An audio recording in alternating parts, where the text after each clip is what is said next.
Fala, galera! Você agora acompanha o programa Ligados no Enem pelo nosso site. As disciplinas de hoje são Biologia e Redação. A gente já volta com a aula de Biologia. A gente dá continuidade. Eu estou aqui com o professor Ricardo e a gente quer saber quais são as estratégias para esta reta final. Olá, Monique. Olá, pessoal de casa. Um prazer estar aqui com vocês e hoje poder dar essas super dicas para vocês. Na verdade, nessa reta final, a super dica que eu tenho é revisar realmente os conteúdos que foram abordados ao longo do ano. E sempre aquela pergunta, né, prof, para quem não conseguiu estudar tão bem? Hoje, eu acredito que a melhor possibilidade para aquele que não teve um melhor know-how para estudar ao longo do ano é revisar os 5 tópicos mais importantes e mais recorrentes da prova do Enem. Consequentemente, a gente tem ecologia, genética, sistemas corporais, biotecnologia e, sem sombra de dúvida, citologia, a temática aí que a gente hoje acredita muito, é a nossa grande aposta, Monique. Tem mais questões, não é, professor, para a gente? Sim, claro. Vamos começar? Vamos sim. Mais aula, hein, de biologia com vocês, professor. Na questão de hoje, a gente traz aí mais uma questão importante e ela fala sobre vírus. A possibilidade de ter aí uma questão retratando vírus, viroses, bactérias, protozoários também é muito recorrente porque está atrelado a sistemas corporais. Olha lá, na família dos retrovírus, ou a família Retroviridae, encontram-se diversos vírus que infectam aves e mamíferos, sendo caracterizada pela produção de DNA a partir de uma molécula de RNA, 2 ácidos nucleicos importantes. Alguns retrovírus infectam exclusivamente humanos, não necessitando de outros hospedeiros, reservatórios ou vetores biológicos.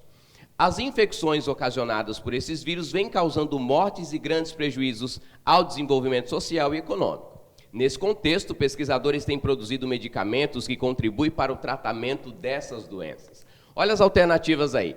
Que avanços tecnológicos têm contribuído para o tratamento dessas infecções virais? Observem, pessoal, que a ideia agora é retratar esse desenvolvimento da tecnologia em tratamento das infecções. Olha a letra A. Melhoria dos métodos de controle dos vetores desses vírus. Observem que o vetor é aquele que transporta o agente etiológico, nesse caso, o vírus. Então, vamos lá para a alternativa B.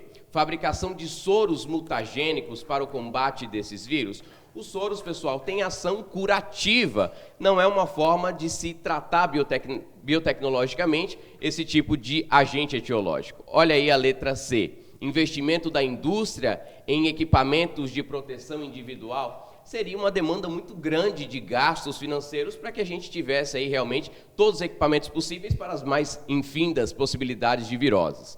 Produção de vacinas que evitam a infecção das células hospedeiras. Observem que teriam que ser diversas vacinas e nós sabemos que nem toda virose, existem vacinas já predispostas para elas, então seria um custo muito alto. E a letra E, desenvolvimento de antirretrovirais que dificultem a reprodução desses vírus. Observem que lá no começo da questão a gente falava de retrovirais ou retrovírus. A letra E é a alternativa mais coerente e, consequentemente, a alternativa correta para essa questão, Monique. Vamos lá para a próxima questão? Mais uma. Perfeito. Conto com você agora, viu, Monique? Eu Nossa, conto gente, com você lá vai. E a galerinha... Professor Ricardo, já treme na base, hein, gente? Estão me colocando aí nessas enrascadas. E sabendo que Monique foi uma aluna excepcional nas biológicas e eu estou aqui para isso, ajudar você. Fica ligado Tô aí. de humanas, hein, professor? Vamos lá, mas nas biologias a gente vai se ajeitando junto. Vamos lá, vou tentar. A poluição radioativa compreende mais de 200 nuclídeos, sendo que, do ponto de vista de impacto ambiental, destacam-se o césio-137, uma substância radioativa, e o estrônio 90. A maior contribuição dos radionucleoclídeos, antropogênicos no meio marinho, ocorreu durante as décadas de 1950 e 60, como resultado dos testes nucleares realizados na atmosfera. O estrônio 90 pode se acumular nos organismos vivos e em cadeias alimentares. E, em razão da sua semelhança química, pode participar no equilíbrio do no equilíbrio como carbonato e substituir o cálcio em diversos processos biológicos. Fica a dica. Ele falou que essa substância substitui o cálcio, pessoal. Então observem que estrutura a gente vai ter uma maior concentração de cálcio. Eu conto com você. Não, vamos lá. Essa tá fácil, viu? Eu acho que já sei a resposta. Fera, nas biológicas, vamos lá junto. Ao entrar numa cadeia alimentar, da qual o homem faz parte, em qual tecido do organismo humano o estrôncio, que pode ser substituído em algum momento pelo cálcio, será acumulado predominantemente? Tecido cartilaginoso? Não é alternativa bem pertinente, né, pessoal? Tecido sanguíneo, nós não podemos ter muito cálcio aí no sangue. Tecido muscular, nós temos fibras proteicas, não cálcio. Tecido nervoso? É importante para os impulsos nervosos, mas não está em grande maioria. Qual é a alternativa certa, Monique? A alternativa certa é a letra E. Parabéns! Ósseo. Tava bem fácil essa questão. Muito tranquila a questão, mas é comum cair questões mais fáceis observem assim que a questão não estava tão fácil, Monique. A percepção da questão, relacionando, interrelacionando a substância, interpretando com o componente, vai nos ajudar muito. Então, não precisava ter um conhecimento tão vasto, mas ficar ligado. A próxima questão agora, a gente vai abordar, basicamente, uma questão de ecologia, uma das temáticas que mais cai, como eu falei, praticamente mais de 40% da prova é ecologia. Olha o que nos anuncia o enunciado. As cotias, pequenos roedores das zonas tropicais, transportam pela boca as sementes que caem das árvores, mas, em vez de comê-las, elas enterram em outro lugar. Esse procedimento lhes permite salvar a maioria das sementes enterradas para as épocas mais secas, quando não há frutos maduros disponíveis. Uma estratégia maravilhosa das cutias. Cientistas descobriram que as cutias roubam as sementes enterradas por outras. Então observem, pessoal, que organismos de mesma espécie roubam uns dos outros as sementes enterradas, as espertalhonas. E aí vai a nossa continuação aí do enunciado. E esse comportamento de ladroagem faz com que uma mesma semente possa ser enterrada dezenas de vezes. Perfeito. Vamos lá para a questão agora, as alternativas. Essa ladroagem está associada à relação de quê? Observem comigo que nós falamos de dois organismos de mesma espécie, duas cutias que roubavam uma das outras. E aí ele coloca a letra A, sinfilia. A sinfilia, pessoal, não se encaixa nesse tipo de relação, porque a sinfilia ou extravagismo, a gente observa que é uma relação onde uma espécie se aproveita do feito de outras. Por exemplo, nós humanos utilizamos o mel que é produzido pelas abelhas. Isso é uma forma de sinfilia. Perfeito. Predatismo, pessoal, predatismo é uma relação desarmônica, onde você tem basicamente uma relação onde um indivíduo preda o outro, que a gente não viu nessa relação. Um exemplo claro é entre onças e basicamente crocodilos. Parasitismo não é o contexto da questão, basicamente está atrelado a vírus, a bactérias e outros organismos. Competição. Essa é a alternativa chave. Observem comigo que nós temos dois tipos de competição. Fera, fica ligado na observação. Eu tenho competição harmônica, quando acontece entre indivíduos da mesma espécie, e competição desarmônica, quando entre indivíduos de espécies diferentes. Então é uma competição harmônica. E comensalismo também não cabe para essa questão. Vamos lá para outra? Vamos para mais uma, Perfeito. gente? Mais uma questão. Essa questão de botânica, uma questão que nos ajuda também, sempre cai botânica no Enem. Durante sua evolução, as plantas apresentaram grande diversidade de características, as quais permitiram sua sobrevivência em diferentes ambientes. Na imagem, 5 dessas características estão indicadas por números. Tem aí a numeração de 1 a 5. Observem comigo, a aquisição evolutiva que permitiu a conquista definitiva do ambiente terrestre pelas plantas está indicado por que número? Observem comigo, pessoal, que nós temos 5 grupos de plantas: briófitas, pteridófitas, gimnospermas, angiospermas, lembrando lá das algas, que agora já não são mais plantas, são protistas. Observem que a característica que ele denomina, Monique, é basicamente o ambiente terrestre. O grupo que dominou o ambiente terrestre foi a partir de gimnospermas, porque briófitas e pteridófitas dependiam da água para a reprodução. E dentre essas 5 observações numéricas da legenda, há informação que nos mostra embrião protegido, tecidos condutores, formação de tubo polínico, polinização e produção de frutos. Vamos lá para as alternativas rapidinho.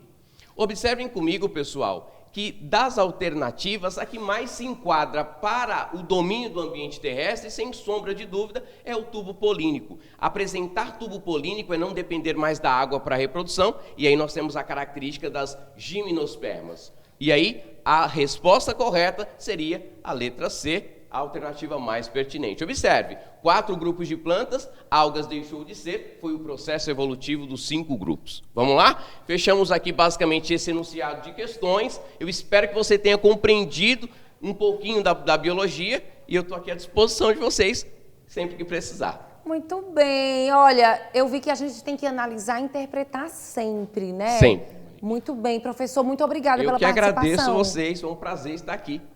Muito bem, professor Ricardo Costa, professor de Biologia, espero que você aí do outro lado tenha aproveitado muito a oportunidade para aprender um pouco mais, né, gente? Agora nós vamos com mais dicas, só que de redação.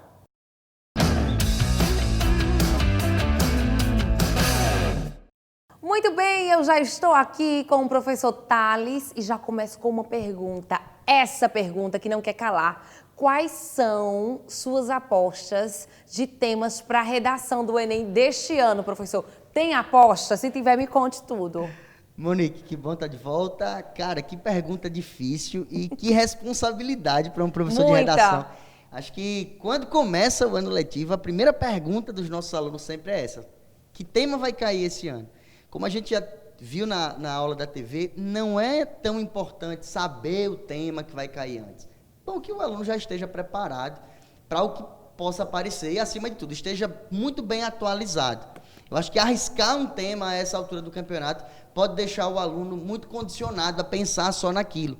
Então, o que foi que eu trouxe hoje? Eu trouxe, sim, um tema que pode aparecer, mas já quero logo me isentar da responsabilidade. Já imaginou todo o estado de Alagoas me assistindo agora? O Thales disse que ia cair esse tema, de repente não aparece. É uma suposição, tá, gente? Claro, é uma suposição, mas eu quero ensinar a você, em cima desse tema, algumas técnicas que são muito legais para que você consiga desenvolver qualquer outro tema, certo? Beleza pura. Então é muito bacana. Vamos lá. Primeira ideia que eu quero trazer, o tema que eu trouxe aqui, os efeitos da gravidez precoce no Brasil. Thales, que tema polêmico é esse que pode aparecer na redação do Enem? Por que gravidez precoce? Por que trabalhar um assunto que talvez já esteja batido, muito falado? Muitos que estão em casa devem estar dizendo assim, não, cai nada isso é assunto de redação de 9º ano. Né? Normalmente, no ensino fundamental 2, escreva uma redação sobre gravidez na adolescência. Cara, esse é um assunto que está muito em alta e faz parte da pauta do governo federal. É muito interessante que o nosso aluno, você que está se preparando, você que está aqui conectado conosco nessa aula, você esteja de olho em tudo aquilo que faz parte do que eu chamo de agenda do governo. Existe hoje o Ministério da Família, da Mulher e dos Direitos Humanos. Fazendo uma análise detalhada das principais ações desse ministério, que é um ministério que tem uma relação muito bacana com a própria redação do Enem, tá? A gente pode levantar alguns dados que são muito relevantes. Primeiro dado relevante para a gente fazer uma análise. 18% dos brasileiros nascidos são filhos de mães adolescentes. É um número muito grande. Se você acha que isso já é um problema, olha o que vem em sequência. Em números absolutos, isso representa 400 mil casos por ano. Então, a gravidez na adolescência já é um problema social. Já é um problema que tem causado diversos outros problemas. E é necessária uma análise, é necessária uma reflexão. Por exemplo, um dos pontos que o governo federal desenvolveu desde 2019, a gente precisa começar a compreender o Enem, tá? Sempre do ano anterior. Como nós estamos na edição 2020, embora as provas vão acontecer agora 17 e 24 de janeiro de 2021, mas é a edição 2020, é importante que o candidato compreenda o ano do Enem. Como é que funciona o ano do Enem? O que é atualidade para o Enem? Segundo semestre do ano anterior, primeiro semestre do ano vigente. Ou seja, para temáticas de redação do Enem 2020, segundo semestre de 2019, primeiro semestre de 2020. E está muito em alta a gravidez precoce, por quê? Foi proibido no Brasil o casamento infantil. Uma proposta aprovada pela ministra Damares, né, ministra da Mulher, da Família e dos Direitos Humanos. Foi proibido o casamento infantil e olha que bacana aqui, ó. Em 2019, o governo federal estabeleceu a Semana Nacional de Prevenção à Gravidez na Adolescência, por meio de uma lei. Ô fera, se liga, fera, lei. Todos os últimos temas do Enem têm relação com alguma lei. É um tema que não está sendo tão visado como o do ano passado. Quem imaginou que cairia cinema? Eu fico imaginando esse ano, cai gravidez precoce. Meu Deus, eu estudei para tanta coisa. Mas a lei está muito recente, então tem que se munir de todas essas informações percentuais. É interessante colocar na redação. Muito bacana, muito bacana. Aí a gente primeiro precisa fazer uma reflexão sobre isso. Monique, para você, qual seria a importância de criar uma semana nacional para falar sobre gravidez precoce, para prevenir essas ações? Qual seria a relevância disso? Como é que a gente pode trabalhar? Que tipo de transformação essa lei pode trazer para a sociedade brasileira? Então, são reflexões que a gente precisa fazer. Thales, como é que eu monto um texto como esse? Primeiro, o aluno já ia logo ter um grande choque. Por quê? Meu Deus, eu preciso de filosofia, eu preciso de literatura, meu Deus, eu preciso de... Não, criatura, peraí.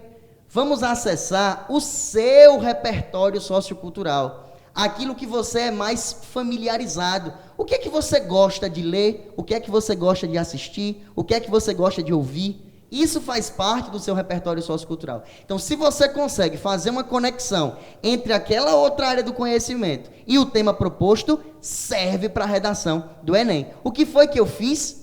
Eu trouxe uma música. Eu trouxe Luan Santana. Olha ele, gente. Ele falou que ia trazer e trouxe, hein? Eu trago Luan Santana e eu trago um modelo de introdução que nos traz uma reflexão muito bacana. Essa música do Luan Santana... Tá? Tô de cara, hein? Era uma música que foi uma música que virou hit, né? Sofazinho. Quem nunca escutou a música Sofazinho, cara?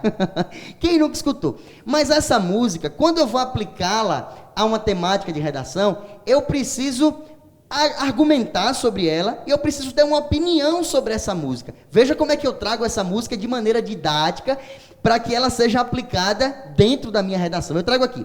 A música Sofazinho. Observem um detalhe, Sofazinho, o título da obra, sempre deve vir entre aspas, tá? A inicial maiúscula. Interpretada pelo cantor Luan Santana. Por que interpretada e não composta? Porque não temos a certeza que ela foi composta por ele, ou você pode utilizar uma música que foi composta por um cantor, tá? Mas foi eternizada na voz de outro. Sim. Então é muito bacana que você sempre coloque na obra, quando você for usar uma música, ponha que ela é interpretada. Para não ter erro nenhum. Exatamente. Então, a música Sofazinho, interpretada pelo cantor Luan Santana, satiriza. Satiriza, já é a minha opinião. A visão que eu tenho sobre aquela obra. O que é satirizar? Tratar de maneira cômica. Tá? Satiriza a maneira como muitos casais jovens omitem dos pais temáticas relacionadas ao sexo. Ponto. Isso aí é a minha contextualização, é o meu repertório sociocultural. Aí você vai lembrar da música, né? Você vai ver que... Vai dar um palhinho pra gente, professor? Né? Imagina se eles soubessem o que a gente faz naquele sofazinho de 2 lugares, mostrando, né? É um diálogo de um casal, mostrando que eles fazem coisas escondidas dos pais. Certo. Tá? Essa música virou febre entre os jovens. Foi. E retrata uma realidade. Sim. Qual é o jovem hoje, em sua maioria, fazendo uma visão panorâmica interessante, que tem um bom diálogo com os pais sobre a vida sexual. Ainda é um tabu. Então essa música traz essa sátira, essa música traz essa crítica. Aí segue lá. Ao analisar essa perspectiva, veja que eu faço uma conexão do repertório sociocultural ao tema proposto pela banca. Ao analisar essa perspectiva, observa-se que esse tabu histórico, qual é o tabu histórico? O sexo lá corrobora para os elevados índices de gravidez na adolescência. Olha aqui, o tema apareceu na frase 2 da minha introdução. os elevados índices de gravidez na adolescência. Macete, dica para você detonar, obrigatoriamente, a proposta de redação, trechos da frase que foi proposto, tem que aparecer no segundo período da sua introdução, para ficar claro que você de fato compreendeu a proposta. Sigamos aqui. Ele diz: o que produz sérios danos à sociedade brasileira. Atentem que a proposta falava os efeitos da gravidez precoce, os efeitos da gravidez na adolescência. Efeito, dano, problema. O que é que isso causa? Fecho o meu segundo período. Isso é o que? A relação com o tema. Eu mostro que eu usei o Luan Santana, relacionei a ideia do Luan Santana com o tema proposto. Qual o tema proposto? Gravidez precoce e os seus efeitos. Para finalizar a minha introdução, eu tenho a tese. Como é que eu começo essa tese? Sempre com um conectivo conclusivo. Assim, aí olha os dois problemas que eu vou apresentar aqui para o meu aluno. Assim é fulcral. O que é fulcral? Importante. Assim é fulcral a promoção da educação sexual. Opa, problema 1, desenvolvimento 1. Além da assiduidade estatal, problema 2, como ferramentas para a superação da mazela. Eu vou falar de educação sexual no desenvolvimento 1 e eu vou falar sobre assiduidade estatal no desenvolvimento 2. Faço isso? Aleluia, arrepiei, meu irmão. Vou tirar notão na redação. É isso aí, Monique. Muito bem, professor. Obrigada. Aleluia. Aleluia. Arrepiei, gostei. Olha, só tenho que agradecer ao professor. Nosso programa na web vai ficando por aqui, viu, gente? Espero que você tenha uma ótima semana de estudos e estudar sempre, né? Focar, porque tá chegando a hora, né, professor? Tá chegando a hora e vai dar certo, fera, vai dar certo. Você que assistiu até o final, receba isso aí. Você vai tirar notão na redação do Enem e nós vamos comemorar juntos. Beijo, vai dar certo. Muito bem, boa semana de estudos a todos. Beijo grande e até o próximo sábado. Tchau, tchau.